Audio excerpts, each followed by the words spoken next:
سوف يكون لكم دور إن شاء الله كبير في النهوض بالأمة الإسلامية في العراق وبالشعب العراقي وبالمؤسسات العلمية والثقافية والأكاديمية هناك أو الحوزوية إلى ما هو المأمول اليوم والمنتظر والمتوقع من المسلمين ومن من يحمل الفكر الإسلامي والوعي الإسلامي وجاهد في سبيل هذا الفكر وهذا الفقه وهذا التراث القيم. اليوم نحن أمام تحول كبير في العالم، خصوصا في العالم الإسلامي، أمام صحوة إسلامية كبرى،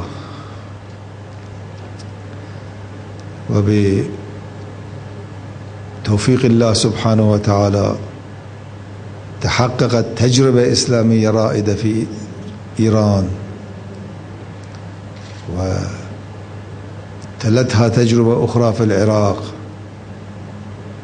وفي أماكن أخرى من العالم الإسلامي، وهذا توفيق إلهي كبير لم يكن له سابقة. بمقدار ما يكون في هذا التحول والتوفيق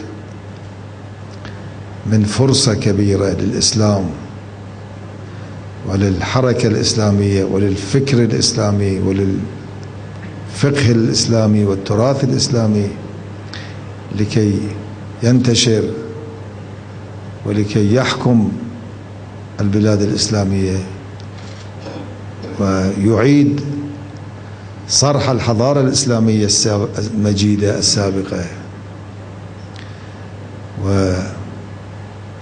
ويحقق الدور الرسالي الكبير للإسلام في الحياة المعاصرة،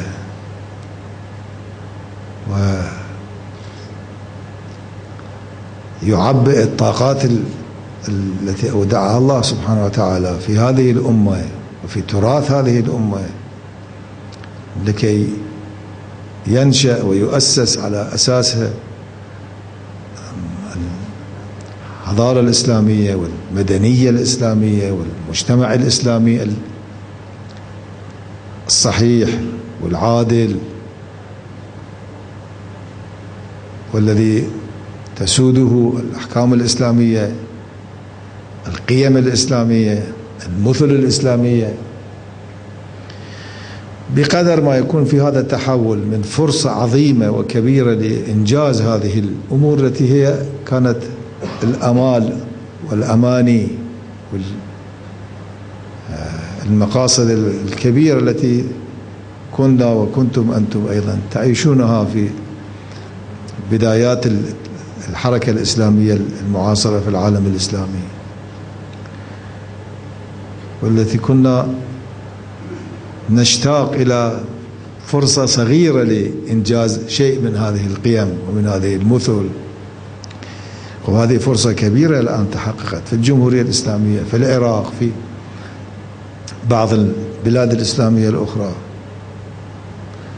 لإنجاز هذه الادعاءات التي كنا نطرحها وتطرحونها ونتباهى بها بعنوان الفكر الإسلامي القيم، المثل الإسلامية العليا، العدالة في الدين والدنيا، أن الإسلام حينما يحكم، حينما يسمح له أن يطبق على الأرض سوف يعمر البلاد والعباد، سوف تسود العدالة، تسود التنمية، تسود الثقافة، تسود القيم، تسود الأخلاق الإسلامية الرائعة، وتنمو طاقات الإنسان، يزول الظلم، يزول الفساد من المجتمع، تنمو الثروة، يكون التوزيع توزيعا عادلا، الأنظمة الإسلامية العادلة تطبق، كنا هكذا نقول ولا نزال أيضا نعتقد بذلك. وهذه فرصة كبيرة الله سبحانه وتعالى وفق الأمة الإسلامية في إيران، في العراق، في أماكن أخرى، لأن يقوم بهذا الدور.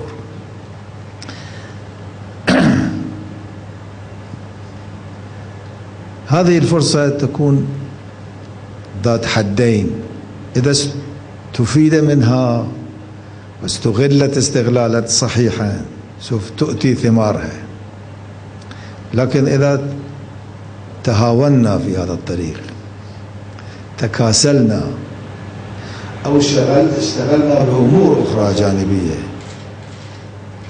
شغلتنا السياسة، شغلتنا المحاصصات، شغلتنا القضايا الأخرى، شغلنا الأعداء الذين يكيدون لنا ولا يريدون أن تنجح هذه التجربة الإسلامية، سوف تنقلب هذه الفرصة لا سمح الله إلى نقمة،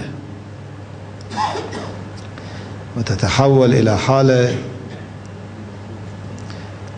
توجب خيبة الأمل عند الأمة بأصل الطرح الإسلامي، وكأن كل هذه الادعاءات وكل تلك الأمنيات كانت غير واقعية، شعارات ودعايات وادعاءات، لأنه يقال أنتم تسلمتم الإدارة في البلد، للجامعات، للمدارس، للتربية، للتعليم العالي، للتعليم الداني الابتدائي والمتوسط، للاقتصاد، للقضاء، للمحاكم. ماذا قدمتم وماذا أنتجتم؟ فلا سمح الله تتحول هذه الفرصة إلى خيبة أمل تجاه تلك الأماني الكبيرة والآمال العريضة التي كنا نطرحها ونعتقد بها ولا يزال نعتقد بها.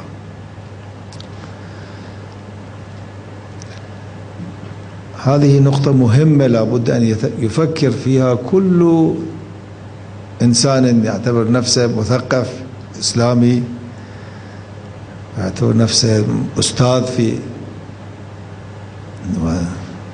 إنسان من القسم من الصنف النخبة من الناس الذين يفهمون هذه الأمور ويعقلوها ويعوها.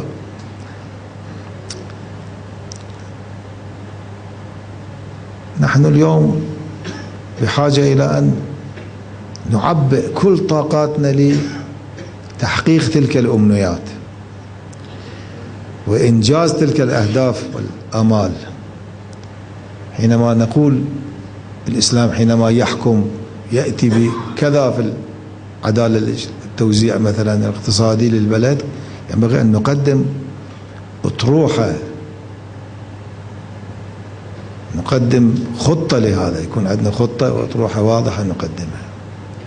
حينما ندعي أن الفقه الإسلامي فقه غني من الناحية العلمية والفقهية ويستطيع أن يجيب على كل حاجات الإنسان المعاصر، ينبغي أن يكون عندنا أجوبة جاهزة في هذا المجال، لا فقط في الشكل والقوالب والميثودولوجي بالاصطلاح الحديث، في المحتوى أيضا. ما أكثر الحقول والمساحات التي بحاجة إلى بحث، تنضيج أفكار فقهية، آراء فقهية، آراء قانونية مستمدة من الفقه الإسلامي ومن مصادر الفقه الإسلامي الأصيلة. هذه ما موجودة في الفقه. كما أن الشكل أيضا هكذا، كثير من الأمور الموجودة والمخبوءة في الفقه، الشكل المطروح فيها هذه الأمور شكل لا يفهمه الإنسان المعاصر، في التعبير، في الإغلاق، في التمثيل، وفي جهات أخرى كثيرة. في التطوير الذي بحاجة إلى هذا الشكل والقالب. اليوم المجتمعات الإسلامية التي ترجع إلى الإسلام وتريد للإسلام أن يكون هو الحاكم بحاجة إلى أنظمة إسلامية، لأن المجتمع بحاجة إلى أنظمة. الأحكام القانونية والفقهية على قسمين، قسم منها ترتبط بالفرد وقسم منها ترتبط بالمجتمع. نظام عام، نظام اقتصادي، نظام قضائي، نظام قانوني، نظام سياسي.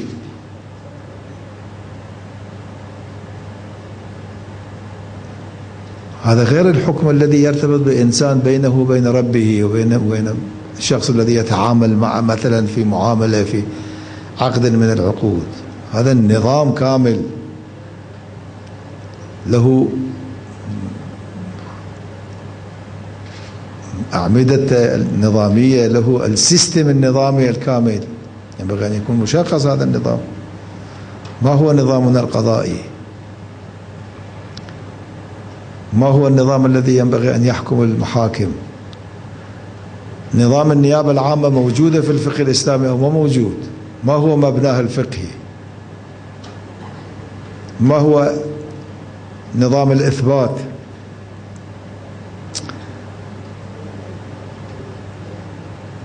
ما هي أصول المحاكمات؟ تعطى أنظمة في هالمجالات. في النظام الاقتصادي، ما هو النظام الإسلامي الاقتصادي؟